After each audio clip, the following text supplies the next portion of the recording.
हसा हसा बिनधास्त हसा. आता अनलॉक मध्ये तुम्ही जरा सजग रहा.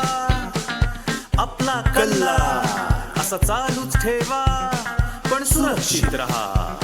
थोडा व्यायाम करा, थोडं पौष्टिक खा, पण हसा हसा बिनधास्त हसा.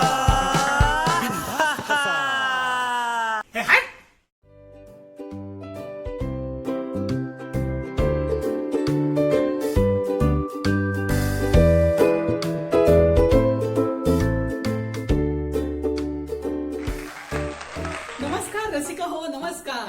हसा बिनधास्त हसा या आमच्या मालिकेतल्या आजच्या भागात तुमचं मनापासून स्वागत आहे. हे राम रे कब से बड़ा है तेरा नाम ओ शेरवाली. पंपकराव काय असं काय गोष्ट आहे अचानक? काय घुसतं म्हणजे नाचून घुसून घुसलं पाहिजे ना. नवरात्र आहे, दांड्या पाहिजे ना, दांड्या.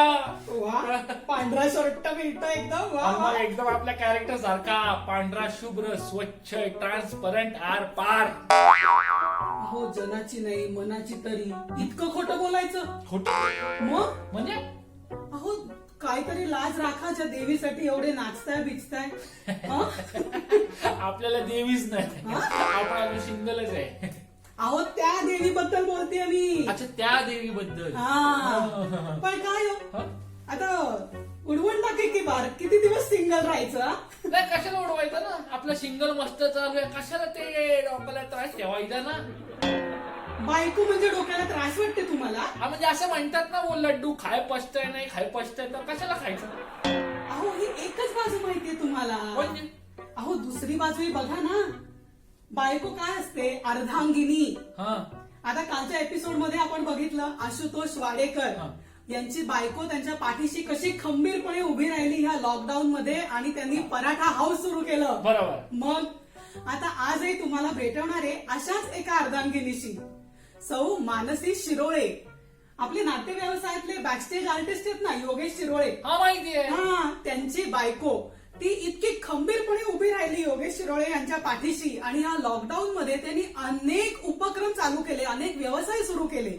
आज भेटूयात आपण त्या दोघांना आणि बघूयात ना कुठला व्यवसाय चालू केला आणि त्या वहिनी कशा एकदम खंबीरपणे पाठीची उभे राहिलेत.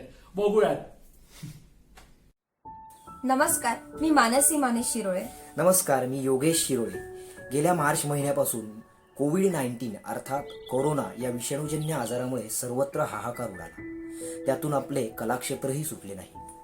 आम्ही दोघेही जण कलाक्षेत्राशी संबंधित आहोत, पण कलाक्षेत्र पूर्णपणे बंद झाले. करायचं काय? म्हणजे ज्याच्यावर आर्थिक उत्पन्न, म्हणजे ज्याच्यावर पोटपाणी घर चालत होतं, ते सर्व काही पूर्णपणे बंद झाले. असंख्य विचार डोक्यात होते, असंख्य टेन्शन्स, असंख्य काळजी. पण मार्ग तर काढलाच पाहिजे, काही ना काहीतरी सकारात्मकताही विचार केला पाहिजे. आणि मग करता करता एक विचार डोक्यात डोकावला. कसं असतं ना की ज्याच्यावर पोट आणि ते माध्यमच बंद, करायचं काय? दुसरीकडे आपल्याला काही माहिती नाही, काही नाही, पण हताश नाही व्हायचं हे एक डोक्यात पक्क ठरवलं होतं. आणि म्हणूनच डोक्यात अशी कल्पना आली की का नाही बाबा एक छोटासा व्यवसाय सुरू करावा. कारण माझ्या सासूबाई छान कापडी पिशव्या शिवतात, मास्क शिवतात. मग त्यांचा हात धरून आम्ही कापडी पिशव्या आणि मास्क पूर्ण सॅनिटाईज करून विकायला लागलो. आणि पाहता पाहता त्या उद्योगाला आम्हाला छान असा प्रतिसाद मिळायला लागला.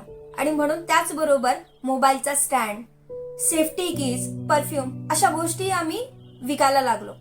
पण आता हे सगळं विकतोय म्हटलं त्याला काहीतरी नामकरण द्यायला हवंच ना. म्हणून आम्ही त्यांचं नामकरण केलं श्रीमंत एंटरप्राइजेस या नावानं. या श्रीमंत एंटरप्राइजेसच्या माध्यमातून आम्ही हा व्यवसाय सुरू केलाय. आम्हाला साथ हवी ती आपली. आपल्याला जर यापैकी कोणतीही वस्तू, जसे की कापडी मास्क, कापडी पिशव्या, मोबाईल स्टँड्स, तसेच परफ्युम्स, तसेच कापूरदाणी, धूपदाणी, या व्यतिरिक्त दिवाळी सध्या जवळ आली. दिवाळीचे फराळही आम्ही सुरू केलाय, तेही अगदी घरगुती पद्धतीने. त्यामुळे आपण याला अवश्य प्रतिसाद द्यावा ही नम्र विनंती. तसेच आम्हाला आमच्या हे जे माध्यम आहे श्रीमंत एंटरप्राइजेस, हे आपल्यापर्यंत पोहोचण्यात मोलाचं सहकार्य घेणारे श्री विजयदादा पटवर्धन यांचे सुद्धा मनपूर्वक आभार. धन्यवाद विजयदादा, मनपूर्वक धन्यवाद. आणि तुम्हाला कुठलीही गोष्ट हवी असल्यास तुम्ही आम्हाला संपर्क करू शकता, योगेश सरांना किंवा मानसी म्हणजे मला.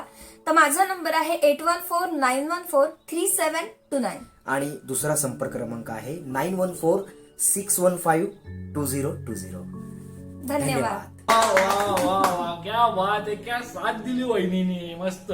बघितलं ना पंपकराम, अशी असते अर्धांगिनी. अरे हे आपल्याला माहितच नव्हतं. आपण फक्त कटकटच समजत होतो की टेन्शन नको डोक्याला, पण हे तर एकदम आयुष्याचा साथीदार झाला.